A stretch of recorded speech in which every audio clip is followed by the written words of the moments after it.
وہ ہے میرے بھائیوں، قرآن حکیم دو طرح کے علوم کو اتھینٹک مانتا ہے۔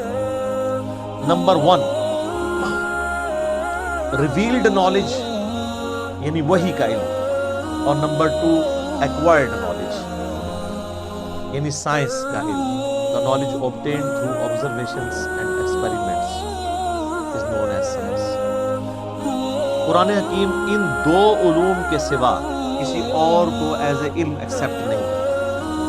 یا تو وہی تصدیق کر دے کسی بات کے صحیح یا غلط ہونے کی، یا پھر اسٹیبلش سائنس، ہائپوتھیسز یا تھیوریز نہیں، اسٹیبلش سائنس۔ جس طریقے سے یہ چیز اسٹیبلش ہے کہ پیٹرول آگ کو بھڑکا دیتا ہے، قرآن حکیم میں کہیں نہیں لکھا ہوا، لیکن یہ ہماری آبزرویشن ہے اور بالکل یہ ایکسپیریمنٹ سے ہمیں بالکل فرملی یہ چیز پتہ ہے۔ تو یہ ڈیفینیٹ علم ہے، اور اسی کا ذکر اللہ تعالیٰ نے قرآن حکیم میں اس حوالے سے کیا۔ سورہ بنی اسرائیل میں جو 10 کمانڈمنٹس آئی ہیں ان میں سے 9th کمانڈ ہے وَلَا تَقْفُ مَا لَيْسَ لَكَ بِهِ عِلْمٌ إِنَّ السَّمْعَ وَالْبَصَرَ وَالْفُؤَادَ كُلُّ أُولَٰئِكَ كَانَ عَنْهُ مَسْئُولًا۔ اے انسان کسی چیز کی پیروی اس وقت تک مت کر جب تک کہ تیرے پاس اس حوالے سے کوئی ڈیفینیٹ علم نہ آ جائے۔ بے شک کان، آنکھیں اور عقل اس کے بارے میں تم سے پوچھا جائے گا کہ تم نے ان 3 انسٹرومنٹس کو استعمال کر کے حق بات تک پہنچنے کی کوشش کیوں نہیں کی۔ تو جو بھی علم کان، آنکھ یا عقل سے حاصل ہوتا ہے وہ ایکوائرڈ نالج ہے، اور یہ جو فزیکل فینومینا آف نیچر ہے یہ اتنا محکم علم ہے کہ حضرت ابراہیم علیہ السلام نے نمرود کے مقابلے پر جس دلیل سے اسے خاموش کروایا وہ یہی دلیل تھی کہ میرا رب وہ ہے جو مشرق سے سورج نکالتا ہے، اگر تو رب ہے تو مغرب سے نکال کے بتا۔ یہ ایک فزیکل فینومینا آف نیچر، ایک ڈیفینیٹ قانون قدرت کو انہوں نے بنیاد بنایا تھا خدا کے ایک ہونے کی، اللہ کے ایک ہونے کی۔ تو یہ محکم علم ہے۔ ان دو علوم کے سوا کوئی بھی علم ہوگا، یعنی کوئی بھی انفارمیشن ہمیں ملے گی جو ان دو علوم کے اندر فال نہیں کرتی ہوگی، وہ ایکسیپٹیبل نہیں ہوگی۔ مثلا اگر کوئی شخص کہے کہ زلزلہ اس لیے آتا ہے کہ ایک گائے ہے، اس نے ایک سینگ کے اوپر زمین کو اٹھا رکھا ہے، جب وہ تھک جاتی ہے تو دوسرے سینگ پہ اٹھا لیتی ہے، اس کی وجہ سے زلزلہ آتا ہے، تو یہ اس کی تصدیق نہ قرآن کرتا ہے نہ ایکوائرڈ نالج یعنی سائنس کا علم کرتا ہے، نہ ریویلڈ نالج نہ ایکوائرڈ نالج۔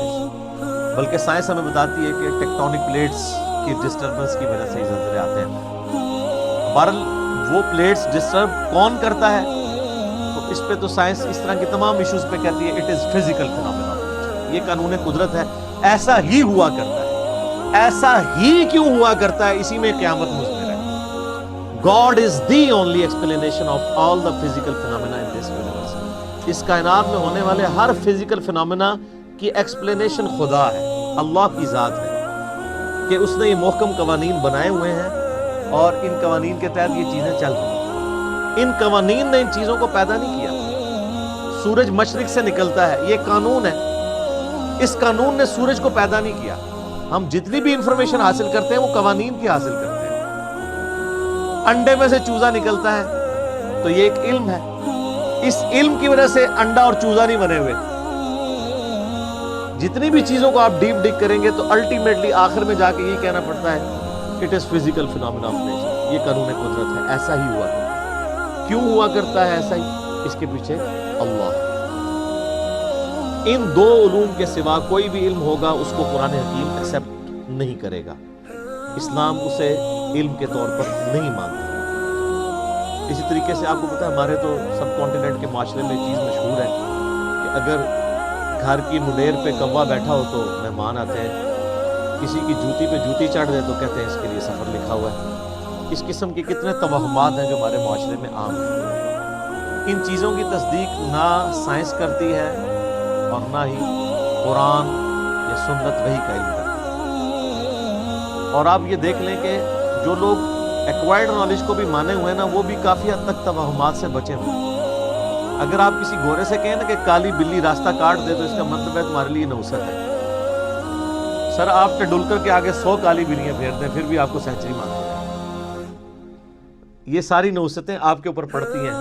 اپنی باقی کمزوریوں کو ان چیزوں کے ساتھ جوڑنا یا اللہ کی طرف سے ملنے والی کسی کامیابی کو کسی اور چیز کے ساتھ جوڑ دینا، یہ توہم پرستی، اللہ کے ساتھ چیزوں کو جوڑنا۔ محنت آپ ضرور کریں گے لیکن الٹیمیٹلی اللہ کے اوپر بات کو چھوڑنا ہے کہ فیصلہ تو اس نے کرنا ہے۔ کئی بار سارے حالات اور واقعات آپ کی فیور میں ہوتے ہیں لیکن اللہ کا ڈیسیژن ہی ہوتا ہے کہ ایسا نہیں ہونا چاہیے۔ تو سیدنا علی کا قول ہے کہ میں نے اپنے ارادوں کے ٹوٹنے سے اپنے رب کو پہچانا کہ ہر چیز فیوریبل ہے لیکن پھر بھی رزلٹ اپوزٹ نہیں، خدا کی مرضی کچھ اور۔ تو توہمات کو ہٹا کر ڈیفینٹ علم کے اوپر قرآن نے جو ہے وہ اسلام کی تعلیمات کی بنیاد رکھی، اور یہ جو سائنس کا علم ہے یہ اتنا محکم علم ہے، اس کے بارے میں اللہ تعالیٰ نے قرآن حکیم میں 1000 سے زیادہ آیات ہیں جو سائنٹیفک فنومینا یا فزیکل فنومینا آف نیچر کے ساتھ ڈیل کرتی ہیں، اور اس کا کلائمیکس وہ آیت ہے سورہ حامیم السجدہ کے بالکل اینڈ میں، سنريهم آیاتنا فی الآفاق وفی انفسهم حتی یتبین لهم انہ الحق۔ ان قریب ہم انہیں زمین و آسمان میں اور ان کی اپنی جانوں میں ایسی نشانیاں دکھائیں گے کہ یہ پکار اٹھیں گے، یہ بات مان لیں گے کہ یہ قرآن حق ہے، یہ کلام حق ہے۔ آج جس طریقے سے اللہ تعالیٰ نے سائنس کے ذریعے انسانیت کو کائنات کے چھپے ہوئے راز آشکار کیے ہیں، پہلے لوگوں کو تو ان چیزوں کا آئیڈیا نہیں تھا۔ یعنی اگر نبی علیہ السلام کے مبارک زمانے میں صحابہ کرام کو یہ بتایا گیا کہ تمہارا ایک ایک عمل نوٹ کیا جا رہا ہے، آج تو آپ کو پتہ ہے کہ ٹیرا بائٹس کے اندر یو ایس بیز آ چکی ہیں۔ ابھی تو یعنی اس کے اوپر بھی تحقیق ہو رہی ہے کہ انسان کا تھوک جو ہے نا، اگر اس کو بھی سٹوریج کے طور پہ یوز کیا جائے تو انسانی ہسٹری کا بہت بڑا ڈیٹا جو ہے وہ تھوک کے اندر سٹور کیا جا سکتا ہے۔ چپس کی فارم میں، یو ایس بیز کی فارم میں، ہارڈ ڈسک کی فارم میں تو آپ کے سامنے چیزیں آ چکی ہیں۔ کتنے بڑے لیول کا نالج جو ہے وہ ایک چھوٹی سی یو ایس بی کے اندر آ جاتا ہے۔ اب تو بلکہ ہر موبائل کے اندر میموری کارڈ ڈلے ہوئے ہیں۔ یہ ہم نے فزیکلی چیزیں آبزرو کر لی ہیں، کائنات کے چھپے ہوئے رازوں کو حاصل کر لیا۔ اس کی وجہ سے کئی چیزیں جو ایمان بالغیب سے تعلق رکھتی تھی وہ ایمان بالشہادہ ہو چکی ہیں، ہمارے سامنے ہو چکی ہیں کہ ہاں یار اگر یہ ہو رہا ہے تو وہ کیوں نہیں ہو سکتا۔ سی سی ٹی وی کیمرہ جو ہے ایک ایک 2 مہینے 3 مہینے کی ریکارڈنگ کرتے ہیں، ایک ایک چیز کی ریکارڈنگ کرتے ہیں۔ دنیا کا مہنگے سے مہنگا کتا بھی وہ سیکیورٹی نہیں پرووائڈ کر سکتا جو سی سی ٹی وی کیمرہ کو، کیونکہ اس کو نہ نیند آنی ہے، نہ اسے اونگ آنی ہے، نہ اسے بھوک لگنی ہے، نہ اسے کو گولی مار کے ختم کر سکتا ہے۔ وہ تو ایسے خفیہ جگہ پہ لگے ہوتے ہیں اور ہر چیز آپ ریوائنڈ کر کے ایک ایک چیز دیکھ سکتے ہیں، پکڑی جاتی ہیں چیزیں۔ تو یہ سب کچھ اللہ تعالیٰ نے انسان کو کان، آنکھیں اور عقل کے ذریعے فزیکل فنومینا آف نیچر کو آبزرو کر کے یہ ساری چیزیں ترقی کر رہی ہیں۔ اسی کانٹیکسٹ میں یہ بات بھی یاد رکھیے گا کہ قرآن حکیم کے جو پرانے تراجم ہیں ان میں جہاں جہاں ہمارے بزرگوں سے سائنس کی علم کی کمی کی وجہ سے غلطیاں ہو گئی ہیں، وہ غلطیاں آپ قرآن کے کھاتے میں نہیں ڈالیں۔ قرآن کے صرف ٹیکسٹ کی گارنٹی ہے کہ یہ محفوظ ہے۔ اگر قرآن کا ترجمہ کسی نے ایسا کیا جو اس وقت کے لمیٹڈ سائنس کے نالج کے تحت اتنا ہی کسی کو علم تھا تو وہ اب قرآن کے کھاتے میں نہیں ڈالا جا سکتا۔ اس وقت لوگوں نے کتنی باتیں کر دی، مثلا یہ قرآن حکیم میں جو سورہ لقمان میں آیا 5 علوم کا ذکر آیا، تو اس میں ایک اس چیز کا علم بھی تھا کہ کوئی جان نہیں جانتی کہ ماں کے پیٹ میں کیا ہے۔ سورہ لقمان میں بھی اور صورتوں میں بھی اس کا ذکر آیا، تو ترجمہ کرنے والوں نے اس کا ترجمہ کر دیا کہ لڑکا ہے یا لڑکی، خود سے ہی بیچ میں ڈال دیا، جو آج ہمارے لیے مصیبت بنی ہوئی ہے، کیونکہ اب الٹرا ساؤنڈ کے ذریعے کافی زیادہ آپ کو یعنی معلومات حاصل ہو جاتی ہیں۔ ہمارا تو ابھی اس طریقے سے یہاں پہ اتنا ایڈوانس الٹرا ساؤنڈ نہیں ہے، باہر کے ملکوں میں تو کلرڈ ہے اور ایک ایک چیز وہ بتا دیتے ہیں۔ وہ ترجمہ کرنے والوں کی غلطی تھی۔ قرآن حکیم میں سیکس کے پوائنٹ آف ویو سے نہیں لکھا ہوا کہ کوئی نہیں بتا سکتا کہ لڑکا ہے لڑکی، بلکہ قرآن میں یہ ہے کہ کوئی نہیں جانتا کہ ماں کے پیٹ میں کیا ہے۔ اب اس کا تعلق کس چیز کے ساتھ ہے؟ قرآن حکیم میں اللہ تعالیٰ نے سورہ تغابن میں فرمایا هو الذی خلقکم فمنکم کافر ومنکم مؤمن، وہی اللہ ہے جو تمہاری تخلیق کرتا ہے. کوئی تم میں سے کافر ہو جاتا ہے, کوئی مومن ہو جاتا ہے. یعنی جب اللہ پیدا کرتا ہے اس وقت تو سب کو ایک جیسا ہی پیدا کرتا ہے. پھر بعد میں حالات و واقعات کے بعد انسان اپنی صلاحیتوں کو یوز کر کے یا تو بات ماننے والا بن جاتا ہے یا انکار کرتا ہے.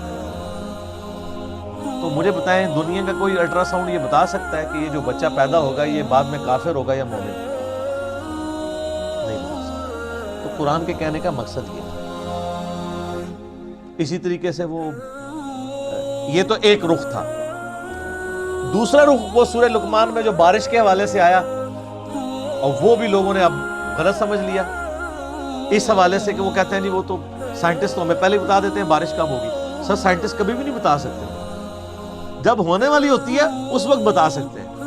آج کوئی سائنٹسٹ یہ بتا سکتا ہے کہ آج ہے 24 نومبر 2019, تو 24 نومبر 2020 کو بارش ہوگی یا نہیں؟ کیوں جی؟ کوئی نہیں بتا. البتہ یہ ضرور ہے کہ اگر ہواؤں کا سلسلہ, بارش کا سلسلہ شمال سے چل پڑا ہے اور وہ 3 یا 4 دن کے بعد ہمارے ملک میں داخل ہونا ہے, جیسا کہ مونسون کا موسم آتا ہے, تو اس میں تو کوئی پریڈکٹ کر سکتا ہے کہ ہاں جی اس رفتار سے ہوائیں چل رہی ہیں, الٹیمیٹلی پہنچ جائیں گی. تو اس میں تو کوئی علم غیب والی بات ہی نہیں, یہ تو فزیکل نالج ہے.